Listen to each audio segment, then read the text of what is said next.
Bruce, welcome. Well, thank you. Well, I'm glad to be here. I'm very happy to have you. Would you like to take a moment and tell the audience a bit about yourself and what you do? Well, I am here in Miami, Florida, or Fort Lauderdale, Florida, which is right nearby. And one of my last 5 years working, I started buying all the books I wanted to read in retirement, and so now I'm going through most of them.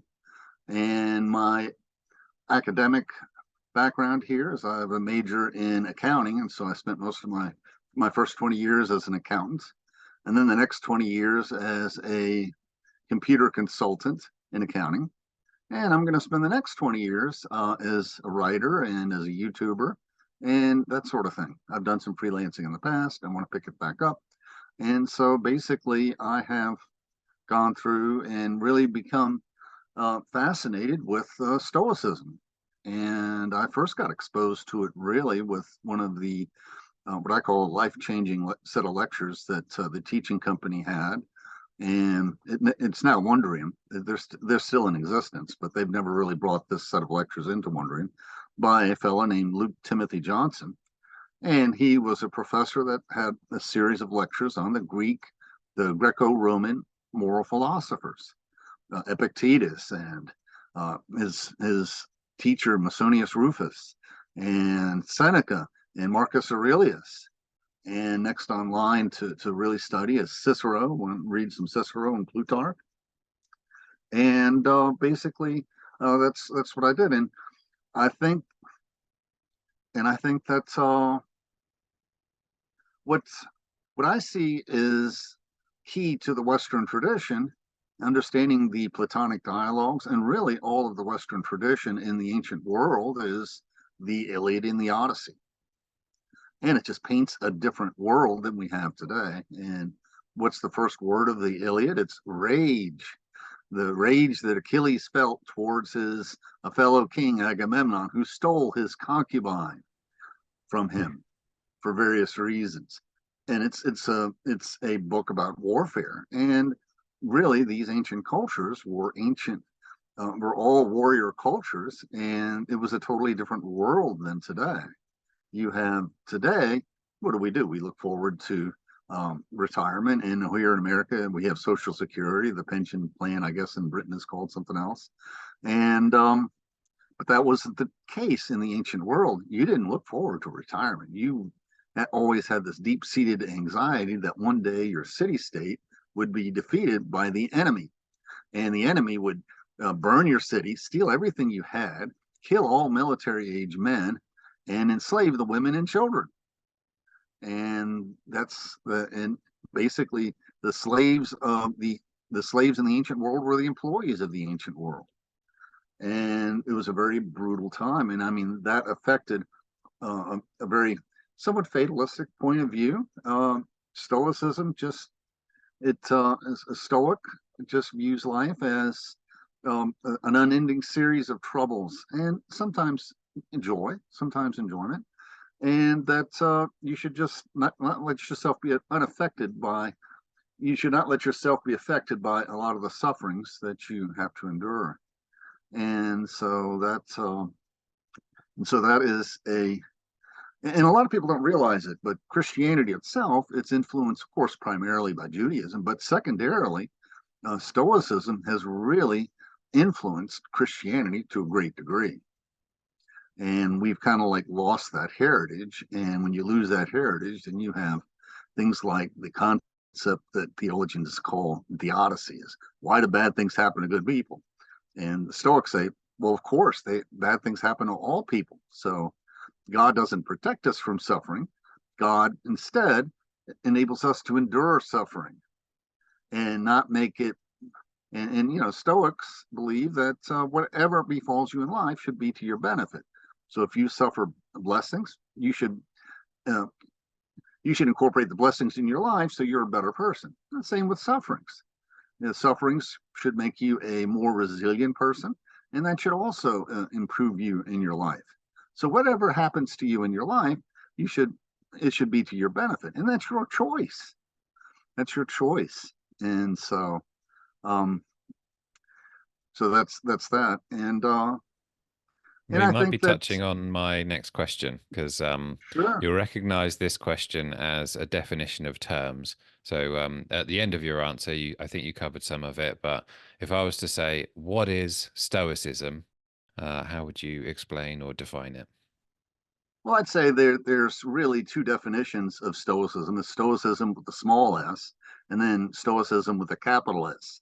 And Stoicism with a small s is really the concept that it is the core philosophy of the ancient world, that Plato was just basically an innovator, and that Plato himself was was a Stoic with a small s, because, and particularly Socrates. I mean, Socrates was a true originator of philosophy, and so basically, Socrates' students all represented all of the main strains of Greek philosophy.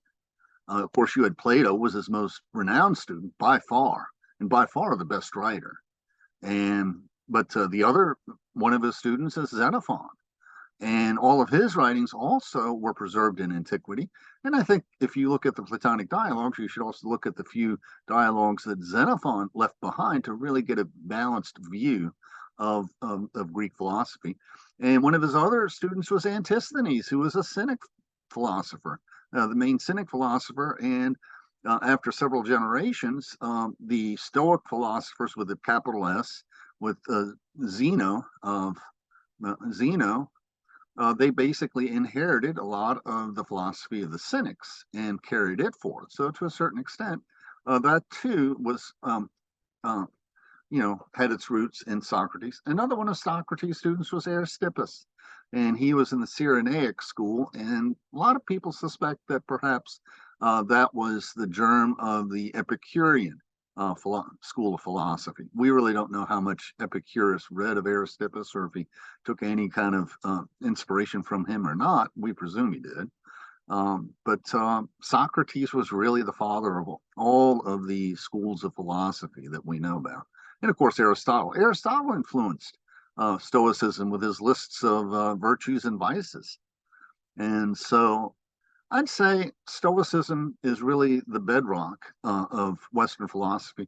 And Plato was really, at his heart, he was also a moral philosopher, because one of the key themes you see in Platonic philosophy is justice. And justice is really love of neighbor. And the reason why you don't really see justice really emphasized by the Stoic philosophers, because it was a different world. I mean, after the after the Roman, after the Greek Empire fell, and was after the Greeks fell and were conquered by Rome, um, the ordinary person really couldn't, the ordinary aristocrat, I should say, really could not take part in the government, because it was a totalitarian type regime. And so they really, since I don't know how the jury system was implemented in the Roman Empire, if it really was after, I'm not really clear on that history. I don't know if anybody's totally clear on a lot of this history. But the ordinary person just didn't serve on juries. They didn't really concern themselves for matters of state, because it was totally handled by the emperor and his underlings. So justice kind of fell off. But that's what I think. Okay. Well, you've obviously got a wide body of knowledge to pull from. My question is, why are you interested in this particular topic, and why should other people be? Well, I think that there's three strains of philosophy. Okay, basically three types of knowledge in philosophy. You have the metaphysics and the physics, and that's basically knowledge of the world. And those fields in philosophy have spun off over the centuries into their own fields, like psychology and biology and all the sciences. And so they're no longer considered part of philosophy. And then you also have the study of logic. Study of logic is essential so that we can communicate. We have to be careful about how we define our terms, and we have to be careful about our arguments, so we're not talking past each other. We can have a genuine conversation, which is what the Socratic dialogues are all about. Uh, and then you have ethics, and I think ethics are really the primary goal of the ancient Greco-Roman philosophy. I mean, you did not have this split between theology and philosophy. That didn't happen until the Middle Ages and the Protestant Reformation and all of that, when you could, when the various Christians started squabbling between themselves, the Protestants on one hand and the Catholics on the other. So basically, the ancient philosophy was really about leading a godly life. And you can even see it was like the Rabbi Hillel said, the story was, as inquirer asked, and Hillel lived about the time of Jesus. He was contemporary of Jesus. And somebody came up to him and said, teach me how to follow the Torah, or the first 5 books, the law, while you're standing on one foot. And he said, okay, that which will harm your neighbor, do not do, and love your neighbor as yourself, and all else is commentary. And so, and St. Augustine also added that you should, and of course Jesus himself, and Deuteronomy, I might add, adds the primary goals of life is to love God and love your neighbor. And even if you're not a Christian or a Jew, I mean, the love God still doesn't go away. It can be the one of Plato, or it could just be the concept that there is a good that's beyond ourselves. There is that the good in the world is what we should strive for, and it's something outside of us. We don't determine it. It is predetermined, and it is an ideal good. And so, that's the core of life. Is, how do you treat your fellow man, and how do you respect the universe around you, and that's all there is to it. And it's like the 10 Commandments. You look at the 10 Commandments, what do they start with? They start with what do preserving your good thoughts. You have to have good thoughts. If you have good thoughts, if you have holy thoughts, okay, then your speech is going to be holy. And you can't, because if not, if you have some bitterness in your soul, curse words are going to come out, or something, or some ugliness will surface. And if you have holy words and you have holy thoughts, then your deeds are going to be holy and good. And so that's just the concept.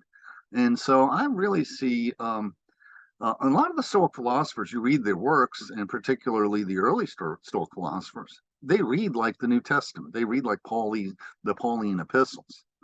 And so I find that a lot of times you can provide quotes from the Stoics and people listen. Whereas if you quote the Bible verses like the Baptists in our country like to do, and I'm not criticizing them for this, but the problem is a lot of people are jaded by that, They've met too many Christians who aren't truly Christian, and you have people that learn the Bible verses and are real proud of them and spout them out all the time and turn people off.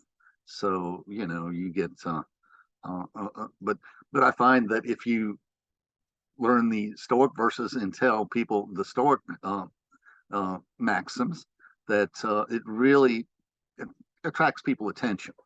And so that's. Is there any part of it that you think is not, shall we say, valuable, or should be excluded from today's discourse? Well, I think that basically it's all a matter of interpretation. You learn from you look at the world around you and take the good out of what you see. It's like the people you meet, and it's like, or particularly your family. Like if you're a parent and you have children that are struggling, you always try and bring out the best in them. And you do that by encouraging them. But if you always point out where they're wrong and try and beat them down, well, then your relationship between them in the long run is going to suffer. And I think that the same is true with the philosophies and with the writings of any of the authorities in the mainstream Judeo-Christian traditions. So I don't really, even on the internet, I don't like to have my persona. You have to join a church. I don't really like to reveal in my internet channel what denomination I belong to, because I want to study all the traditions. And not tell people why my religion is the best and theirs is the worst, but bring out the best in all of the traditions and expose that to people so they can learn how to lead a more godly life and be positive in that respect.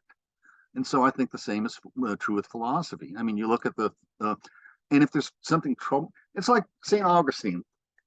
His key work is on Christian doctrine, and it's a marvelous work. And it really is not only a book on how to interpret the Holy Scriptures, it's really a book on how to interpret all of philosophy.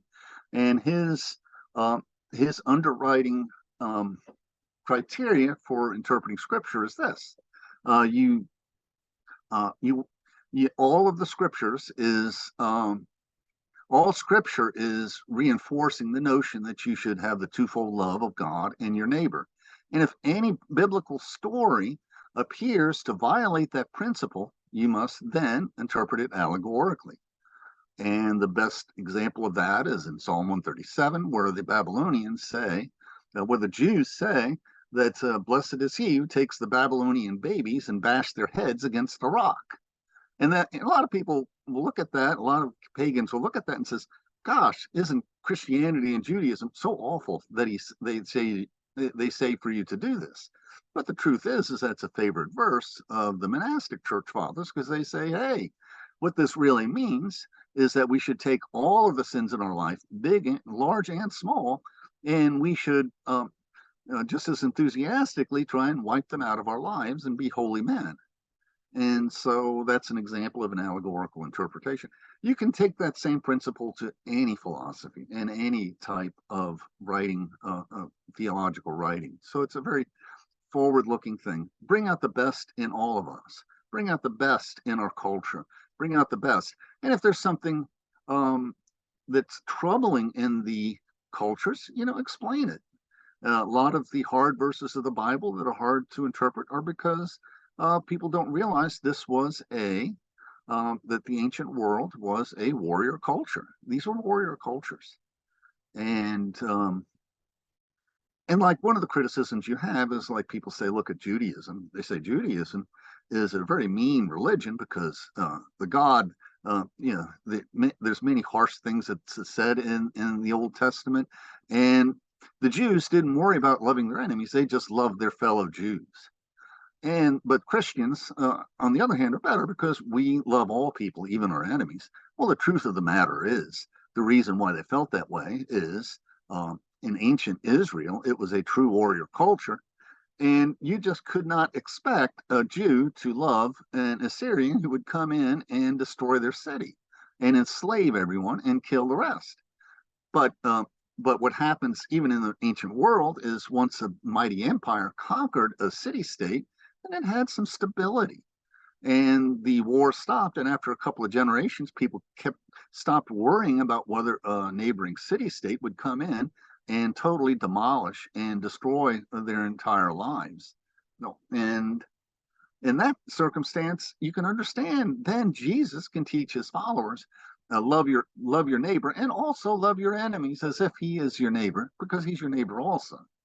And he had the liberty to do that because it was possible living in the Roman Empire to live that kind of life, because you had a modicum of security that just was not there in ancient Israel or in ancient Greece. Would you mind So, giving some examples about how Stoicism has helped you personally? well, I've had some troubles in my life, and I've been through a divorce, and you have to just basically look at things from the point of view of the other person rather than yourself, and that's a very, very difficult thing to do. I have basically, like I had to, my business failed, and I had to get a new job and really start a new career in the middle of my career, and had a little bit of credibility problems at work with some of the officers in the company. And basically, what you do sometimes in life is you just, the only solution really is to just go back to your desk and do a good job and not let anything perturb you. And over the years, I won their respect, and had a good work environment for myself. But it took many years, and so I think a lot of times Stoicism just gives you the fortitude to like survive and bring out the best in people. And and it got to the point where as a divorced, I've been divorced and had my daughter come down, and we and personally, one of the triumphs in my life is we had um, my daughter came down every year for vacation, and then one year she decided when she was getting a little older in her pre-tween years, she wanted to kind of like go on a cruise, and so I took my daughter out on a cruise, she and I, and we just hung out together and had a great time. And I dropped her off with her mom, and I could tell her mom was a little bit jealous, and so the next year I said, well, why don't all three of us go on a cruise then? And so we did, and it turned out very well, and so So I, the I think first my part of your relationship. answer, my interpretation is that that is the Stoic principle of focusing on things that you can control rather than being emotional about it. And yeah, essentially what I've heard described as controlling the controllables. Yeah, it's kind of like let's see, I got my main quotes, like Marcus Aurelius advises us to begin the morning by saying to yourself, I shall meet with the busybody, the ungrateful, the arrogant, the deceitful, the envious, and the unsocial. All things happen to them because they're ignorant of good and evil. I can neither be injured by any of these, for no one can fix on what is ugly, nor can I be angry with my kinsmen, nor hate them. So, you're only responsible. You can only affect what your behavior is in your life, like the Stoic philosophers teach us, that our goal should be to bring out the best in everyone we meet, and any of our associates should be slightly better people because they met us. That's the objective, really. And do you think that there's a need, or perhaps there is someone who's already done it, modernizing the principles of Stoicism and sharing it with, let's say, a younger generation? I think the need is really to teach the young generation, show 'em, just like the ancient Stoics did, is just learn some of the maxims and spread the maxims, and encourage them to read it in the original and do the work. And that is something that is lost on today's culture. Is we just want everything spoon fed to us in small chunks, and it's like my channel doesn't have the greatest views, and because it doesn't have the greatest retention, because I insist on quoting from the originals, because you really got to go back to the originals. So really, a lot of my books, a lot of my videos are like book reviews on the ancient works and the modern works. You have to do the work. You have to study to learn how to be a godly person. And that's one thing that I think the Jewish tradition has over the Christian tradition, is that's part of the Jewish tradition, is you have to study the Torah for yourself. Everyone, and it's one of the commandments in the Old Testament that you should, and it's interpreted by the Jews as saying you should read through the Torah once in your life. And even in the Jewish synagogue, they read all of the every verse in the Old Testament, in the first 5 books of the Bible, are recited in their synagogue and discussed. And so, and we've kind of gotten away from that. The thought that you should really study and ponder what it means to live a godly life, because you can deceive yourself in many ways. It's like one of my divorce support groups, I kept hearing this concept of um, you can't love your neighbor until you love yourself. So you have to first love yourself. And that sounds fine, except what does it mean? And you can really, and there's a great deal of thought in that in the church fathers and the Stoic philosophers on what exactly that means. And if you don't put any thought into it, it really degenerates. You really run a risk of have it degenerating into a selfish kind of love, where you don't love your neighbor, you only love yourself, and you're always mad at people when they do things that harm you.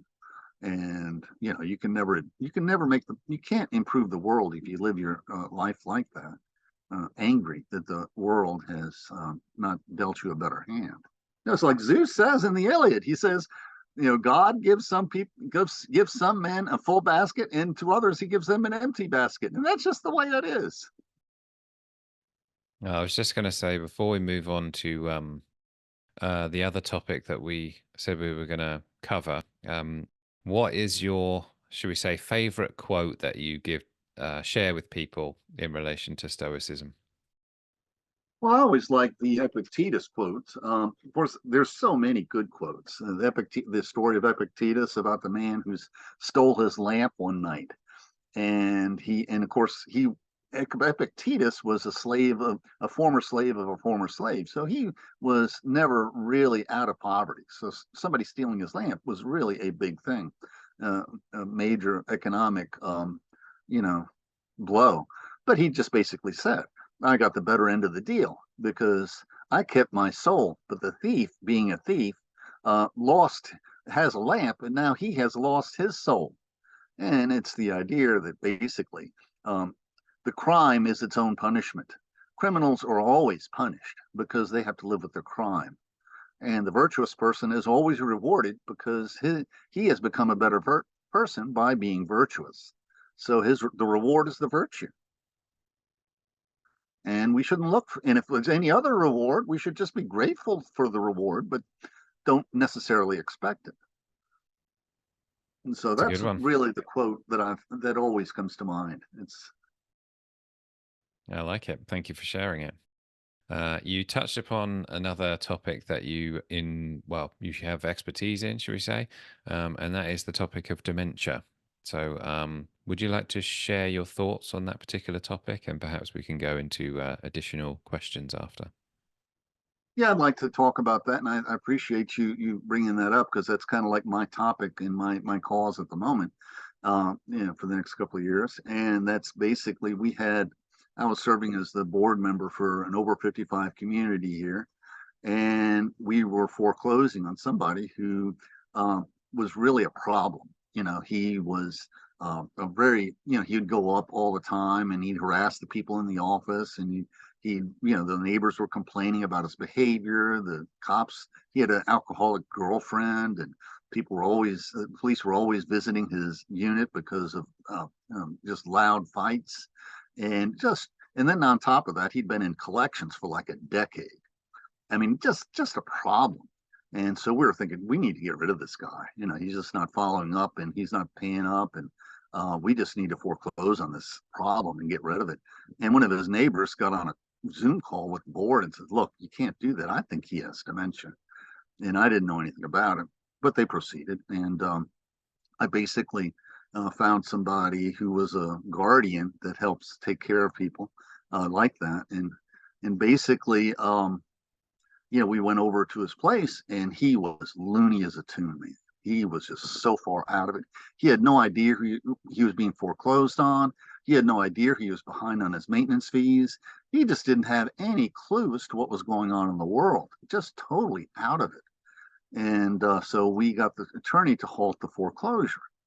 And basically, and the guardian, and what a guardian does is if somebody has no family, I'm sure there's a system like this in England for the same thing. I don't know if they're called guardians, but a guardian in America will take, um, uh, if somebody has no family, the guardian can approach the court and says, appoint me as guardian to this person so we can take over their affairs, and we can get them in a facility where they need to belong and wind up their financial affairs and settle it. And, so they can get the help that they need. And so that happened. But one of the board members got pissed because I had gone against the wishes of the board. I was not a team player. And because basically they're pissed at the guy because of his demented behavior. And really, this is something I don't really want to mention my community because there's no point in it. This is something that could have happened in any community because we are so reluctant to admit that sometimes people are not responsible for their actions. And that's the problem with some mental illness is in its advanced state is they're just totally uh, with demented people, they're basically hostage to their emotions. It's just pure emotion, and they have really, in a sense, lost their moral compass along with their memories. Um, they just really behave more like an animal than a person in a way because they just respond to their environment. And so that's and one of the messages I want to say is like if you have um, we had another situation. We had one of our aging residents. Um, what happens is these people attract people like are alcoholics or they're homeless, and they fall in love with these people because then these parasites will suck them dry of all their resources. And then possibly what happened to this fellow is his girlfriend left him when he ran out of money. And so fortunately, she was out of the picture. And soon after, she passed away from alcoholism.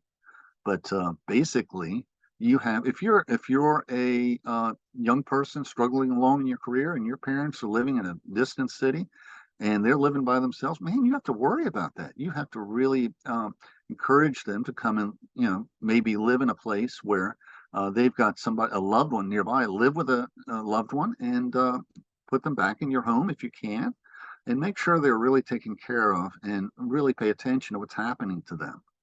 And so, that's kind of like the message I want to give.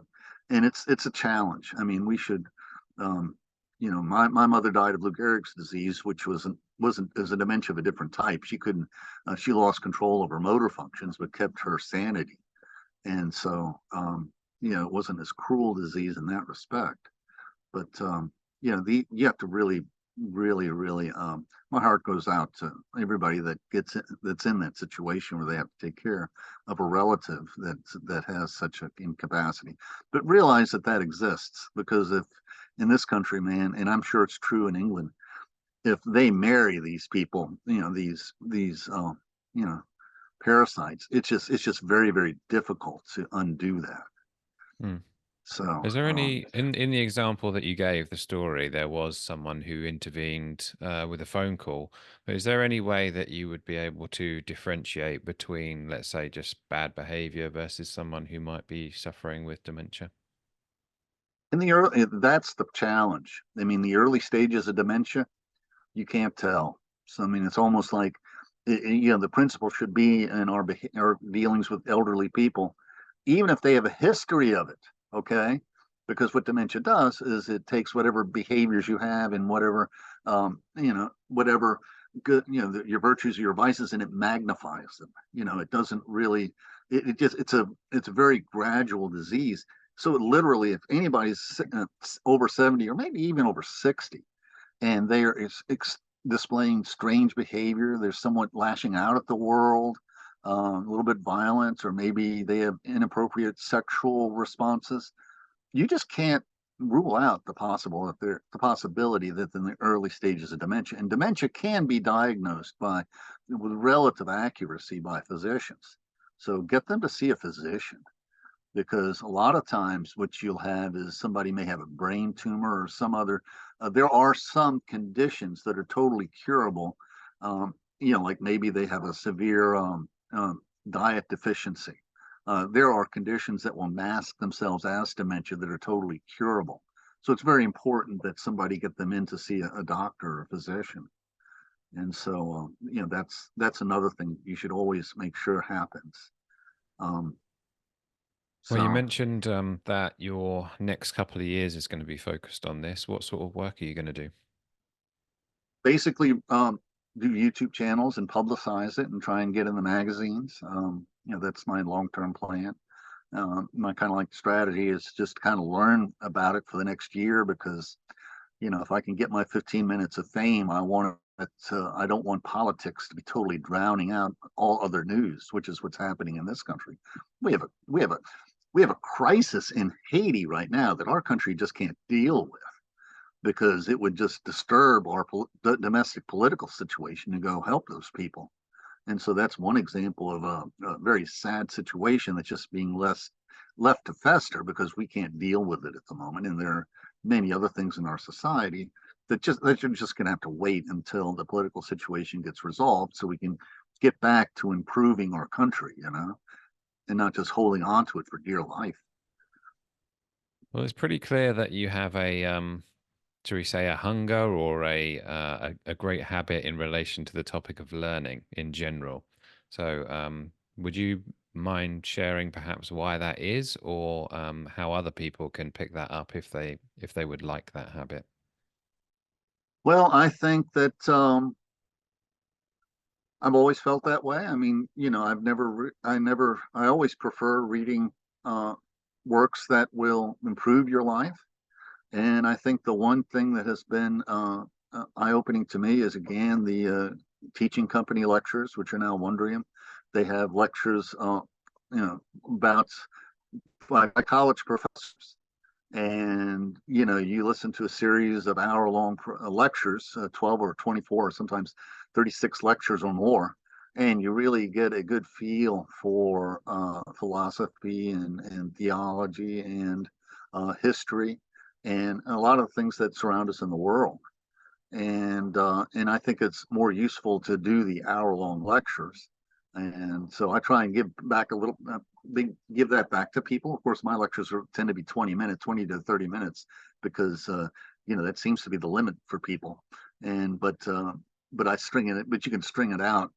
So if I have an hour-long topic, I usually string it out into 3 videos, because then you can really put in the thumbnail the thoughts in that particular segment. And so but really you need to really delve deep into the topics, and basically that's and also you have on YouTube, you have like Yale University and MIT and Stanford University have a lot of their undergraduate classes on YouTube, and the possibilities for education are just limitless. So don't just limit yourself to learning another video about black holes by Tyson, and I'm not really putting him down, but kind of feel sorry for him, because that's once you do that, I mean, he only has a very limited view of topics to discuss, where I have quite a much wider field. So, and I'll never run out.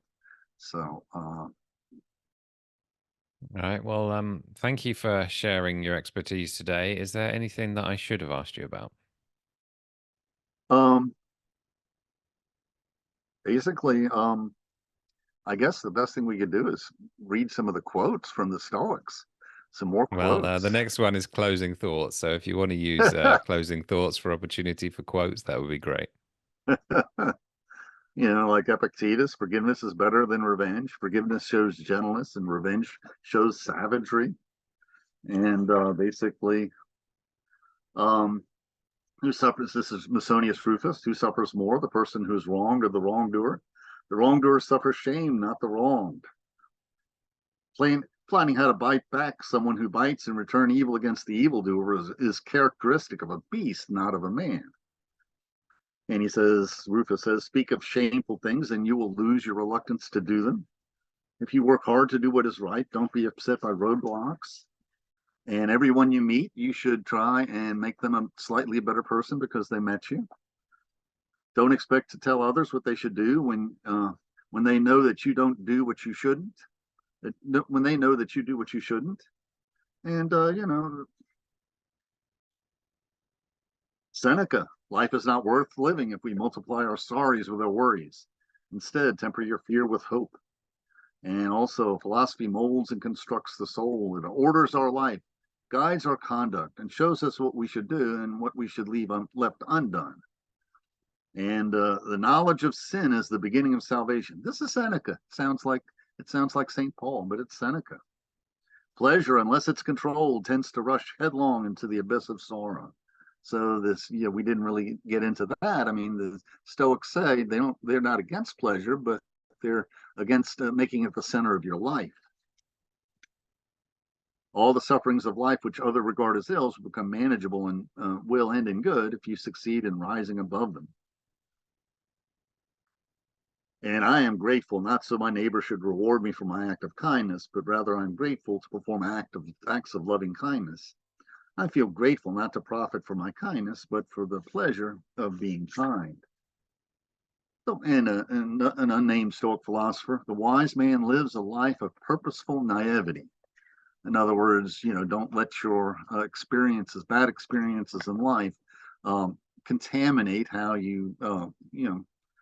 unduly contaminate how you approach the rest of the world and the rest of your life.